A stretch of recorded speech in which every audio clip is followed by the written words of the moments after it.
Bonjour à tous. Merci Thomas d'être avec nous Merci aujourd'hui. Olivier. Euh, Juste en 30 secondes d'introduction avant de donner la parole à Thomas et qu'il puisse nous raconter effectivement comment Nickel arrive à marier valeur et performance. Donc moi, je travaille chez Adobe. Adobe aujourd'hui, je ne vais pas vous faire le détail, hein. C'est 30 secondes. Ça fait 40 ans qu'on existe. On est un des éditeurs les plus connus et parfois les plus méconnus. On parle de valorisation boursière. On est le deuxième éditeur en termes de valorisation boursière, devant des SAP, Oracle, Salesforce qui sont souvent plus connus que nous. 550 personnes en France. Et surtout, en France, des clients comme Nickel, évidemment, BNP Paribas, Crédit Mutuel, BPCE, AXA, donc très présent dans ce secteur de la banque et de l'assurance. Et puis, des solutions qui finalement couvrent toute la chaîne de valeur digitale. On n'est pas uniquement la PDF compagnie ou la compagnie d'entreprise de Photoshop.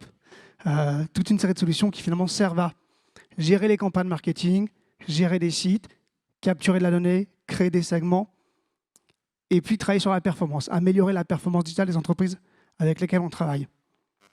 Alors, Thomas, on va commencer par une petite question très simple. Tu es le CEO et le président de Nickel. Nickel, c'est une des premières néobanques de France. Est-ce que tu peux nous en dire un peu plus sur, finalement, pour commencer, l'entreprise et puis ses origines? Alors l'origine de Nickel, elle est venue en fait par des questions que se sont posées nos 4 fondateurs et que peut-être d'ailleurs vous êtes déjà posées. Par exemple à l'ouverture du compte où vous vous demandez si vous passez un entretien d'embauche ou si c'est juste une ouverture d'un compte bancaire. Parfois vous pouvez aussi vous poser la question de combien vous coûte vraiment votre banque à l'année, que contient vraiment le package auquel vous avez souscrit, pourquoi l'agence qui est proche de chez moi vient de fermer. Voilà, ce sont des questions en tout cas que se posaient nos fondateurs. Et c'est pour adresser ces questions-là qu'ils ont créé Nickel.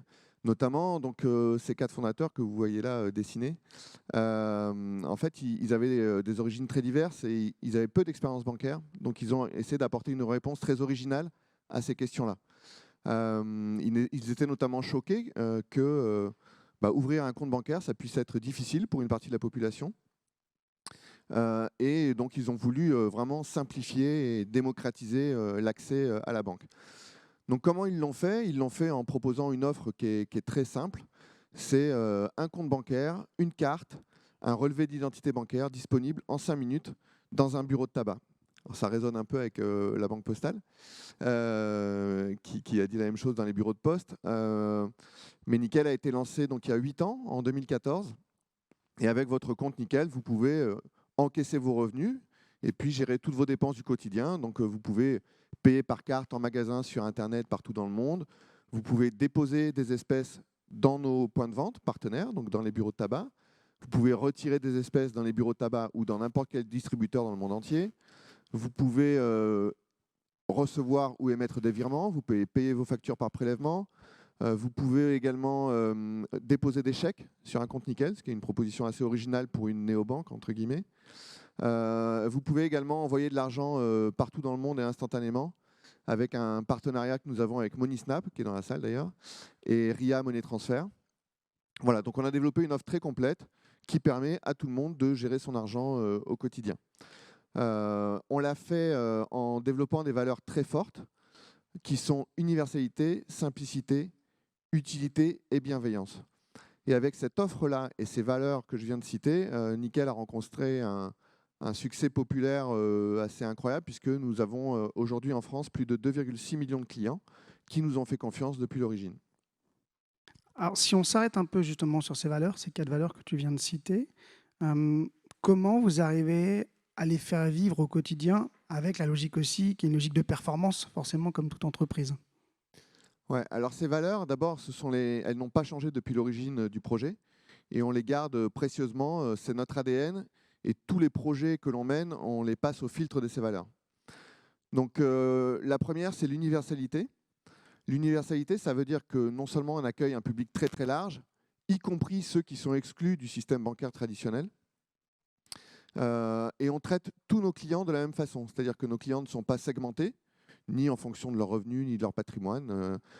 Tous nos clients payent exactement le même prix, 20 € par an d'abonnement, et reçoivent le même niveau de service que l'on veut être le meilleur. Ça, c'est la première valeur. La deuxième valeur, c'est la simplicité. Je l'ai dit tout à l'heure, ouvrir un compte chez Nickel, ça prend 5 minutes et on a voulu simplifier au maximum ce parcours-là. Mais également, utiliser son compte au quotidien doit être extrêmement simple. Et donc, on travaille très dur tous les jours pour que l'exécution de toutes ces opérations avec Nickel, que ce soit payé sur Internet, enfin payé dans le e-commerce ou éditer un relevé d'identité bancaire, etc. Enfin, tout doit être le plus simple possible pour nos clients. Et en fait, faire simple, c'est très compliqué. Donc voilà, c'est une discipline quotidienne. La troisième valeur, c'est l'utilité. Nos clients ne payent que ce qu'ils consomment et notre liste de prix d'ailleurs est très très courte, hein. Ça tient sur 20 lignes, un demi-format A4. Voilà, et donc on s'attache vraiment à ce que nos clients ne payent que pour ce qu'ils consomment et que pour ce dont ils ont besoin. Et la dernière valeur, c'est la bienveillance. La bienveillance, elle se traduit par le fait que Nickel, ce n'est pas une offre low cost. On a vraiment la volonté d'apporter un excellent niveau de service à tous nos clients. Et donc, on a un service client qui répond à toutes les questions de façon très rapide, par téléphone, par mail, sur les réseaux sociaux, à travers tous les canaux quotidiens de nos clients. Voilà. Et pour finir sur la simplicité, la bienveillance, c'est aussi, on développe une relation de grande proximité avec nos clients. Et donc, d'ailleurs, dans notre positionnement de marque, si vous connaissez nos pubs, on a un ton qui est un peu décalé, un peu impertinent, on joue un peu la connivence avec nos clients. Mais c'est très important d'être, on est proche d'eux tous les jours, on est dans leur poche avec notre carte au quotidien. Et donc, développer cette relation de proximité avec nos clients, pour nous, c'est essentiel dans notre communication quotidienne avec eux. Et effectivement, quand on a commencé à travailler avec Nickel, enfin, on s'est bien rendu compte que ce n'était pas simplement des mots, que ces codes, ces valeurs, c'était un point central pour vous. Du coup, qu'est-ce qui vous a séduit dans ce qu'on vous a proposé finalement? Qu'est-ce qui a fait pour vous qu'on a commencé à travailler ensemble? Voilà, donc on a travaillé effectivement avec Adobe depuis quelques temps déjà maintenant pour développer justement, je crois que tu peux cliquer, ces outils de communication, pour développer cette communication avec nos clients avec l'objectif d'être très proche de nos clients, mais avec le bon dosage aussi, c'est-à-dire ni trop ni pas assez, et on sait que c'est assez subtil. Et donc on travaille avec Adobe, avec un outil qui s'appelle Adobe Campaign, et qui nous permet de gérer... Enfin, c'est un outil de marketing automation qui nous permet de gérer toute notre communication avec nos clients. Et on a choisi cette solution pour trois raisons. D'abord parce que ça nous permet d'hyper personnaliser les messages qu'on envoie à nos clients. Donc on envoie le bon message au bon moment.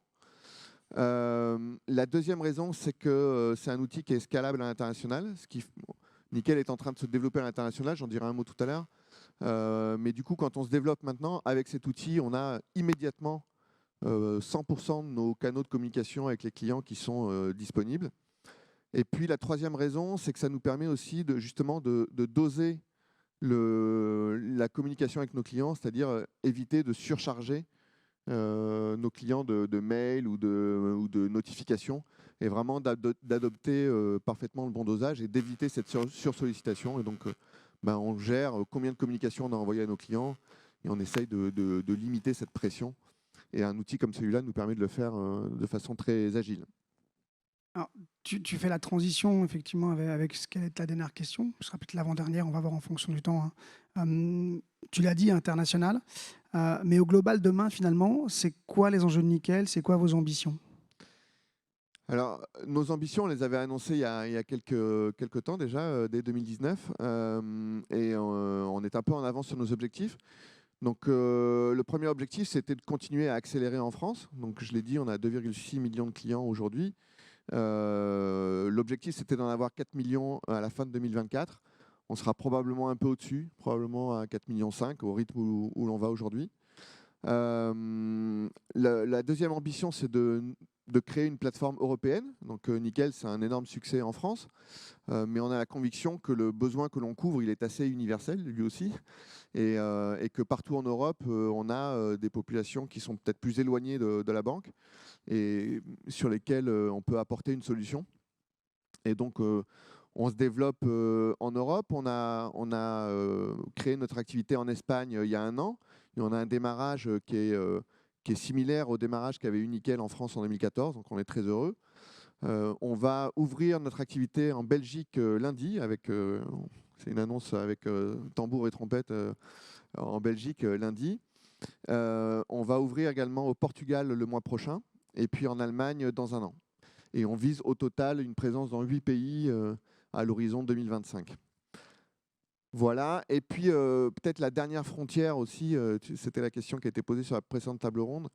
La prochaine frontière pour nous aussi, c'est on a rendu le compte courant accessible à tous, et puis on se dit que peut-être on peut rendre les services financiers plus largement accessibles à tous. Donc c'est notre prochain défi à plus long terme. Alors, je vois qu'on a quelques minutes. Justement, on l'avait évoqué, nous, en préparation. Qu'est-ce que ça veut dire, démocratiser les services financiers? Est-ce que tu peux partager un peu ce que vous avez en tête? Où est-ce que vous voulez aller? Bah, ça veut dire que c'est vrai qu'on a aujourd'hui apporté toutes les briques du paiement à nos clients. Donc sur le compte courant, on a un usage qui est aussi complet que n'importe quelle autre banque en fait. Et on l'a fait avec des valeurs très très fortes. Et on se dit qu'avec ces valeurs-là, si on les calque sur d'autres... oui, et ce que je veux dire aussi, c'est que 2 tiers de nos clients nous utilisent comme compte principal. Donc, ce qui est assez rare, je dirais, pour les néobanques, dont une partie, en tout cas, peuvent être utilisées comme compte secondaire. Nous, nos clients, pour 2 tiers d'entre eux, nous sommes leur banque. Et donc, ils nous projettent dans un univers de besoins qui est celui de la banque. Et ils attendent de nous qu'on leur apporte aussi des solutions sur de l'épargne, de l'assurance, voire même qu'on soit là en cas de coup dur quand ils ont besoin de financer le remplacement d'une machine à laver. Et donc, et on se dit qu'avec les valeurs qu'on a calquées sur le compte courant, peut-être qu'on peut aussi les calquer sur ces offres-là et d'apporter une solution un peu originale dans le paysage et voilà, de se lancer dans des produits d'épargne, d'assurance ou de crédit avec les valeurs de Nickel et donc en étant aussi disruptif qu'on l'a été pour le compte courant. Très bien. Thomas, merci beaucoup. On a quelques minutes encore, je crois, Stéphane. Donc, s'il y a peut-être quelques questions. Bonjour Thomas, moi j'ai une question. J'ai l'impression qu'il y a un élément essentiel à votre dispositif, ce sont les bureaux de tabac et les gens qui les occupent. Voilà. Donc vous n'en avez pas beaucoup parlé. J'ai 3 questions en fait en une. 1, comment ça se développe? 2, comment ils portent votre marque? Parce que dans la notion de service, de bienveillance, de valeur, eh bien, ils sont partie prenante de mon point de vue. 3, qu'est-ce que ça leur rapporte? Très bien. Donc aujourd'hui, notre réseau ne cesse de s'étoffer. On a 6650 points de vente en France aujourd'hui. On en a 50 de plus chaque mois qui passe. L'objectif, c'est d'arriver un peu au-delà de 8000 en France. En Espagne, on a déjà 900 points de vente. Et puis, on en a déjà 250 prêts à démarrer donc en Belgique, 550 au Portugal. Et puis, on démarre avec l'Allemagne. À chaque fois, ce sont des bureaux de tabac, c'est très français, hein, mais à chaque fois, on trouve des commerces du quotidien.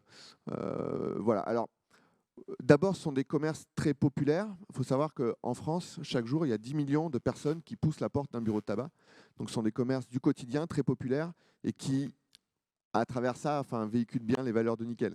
Ce sont des commerces universels, simples et très proches de leurs clients. Ce qui est assez fascinant aussi, c'est qu'un bureau de tabac, il connaît extrêmement bien ses clients. Il sait souvent à l'avance ce que vient chercher le client dans son point de vente.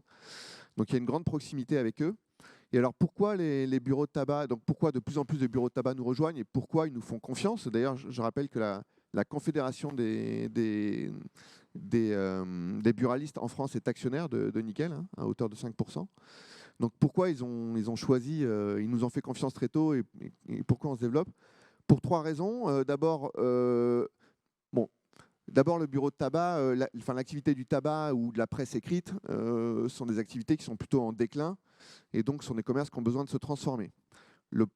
La stratégie de ces commerces-là, en France mais aussi en Europe, c'est de devenir des commerçants d'utilité locale, des commerçants du quotidien qui apportent un service à leur zone de chalandise. Et Nickel s'inscrit très bien là-dedans. Et on apporte 3 choses. On apporte d'abord des revenus supplémentaires, puisque nos points de vente sont rémunérés pour chaque acte qu'ils exécutent pour un client. Un dépôt d'espèces, un retrait d'espèces, une ouverture de compte, la réédition d'un RIB, le remplacement de la carte parce qu'on l'a perdu. Tout ça est rémunéré pour le buraliste. Deuxièmement, et c'est peut-être le point le plus important en fait, c'est qu'on apporte de nouveaux clients en point de vente. On estime que 1 an après avoir offert le service Nickel, la fréquentation d'un point de vente augmente de 7%. C'est-à-dire qu'on apporte 7% de clients en plus dans le point de vente. Et ça, c'est extrêmement important. sachant qu'une fois sur deux, un client qui va venir pour faire une opération nickel va consommer autre chose dans le point de vente. Des confiseries, un journal, un ticket à gratter, enfin un autre article. Le troisième élément, c'est que quand nos clients payent dans ces points de vente, le commerçant ne paye aucun frais bancaire. Et les buralistes, c'est un peu comme les taxis, sont très allergiques aux commissions qu'ils payent pour les paiements par carte bancaire. Ils peuvent souvent vous dire que le TPE ne marche pas ou que c'est paiement accepté au-delà de 20 euros. Voilà, et donc quand un client paye avec sa carte nickel, le buraliste ne paye aucun frais là-dessus. Donc c'est aussi des économies. Et puis je le disais, on contribue aussi à moderniser l'image de ces points de vente en apportant une offre digitale, moderne. Voilà. Je vais juste dire une petite anecdote mais qui est assez marrante. Quand il y a eu le premier confinement en France, donc, le gouvernement français a listé une liste des commerces dits essentiels. Et on pouvait se poser la question, est-ce que le bureau de tabac, c'est un commerce essentiel ? C'est vrai que fumer, on pourrait peut-être s'en passer, ça ferait peut-être du bien d'ailleurs. Mais le ministère de la Santé donc, avait voulu exclure les buralistes de cette liste des commerces essentiels. Et les buralistes ont utilisé l'argument nickel en disant, mais après tout, les banques sont considérées comme des commerces essentiels. Nous aussi, on distribue un service bancaire. Pourquoi on ne serait pas commerce essentiel ? Voilà. Mais donc, on contribue aussi à moderniser l'image de ces points de vente.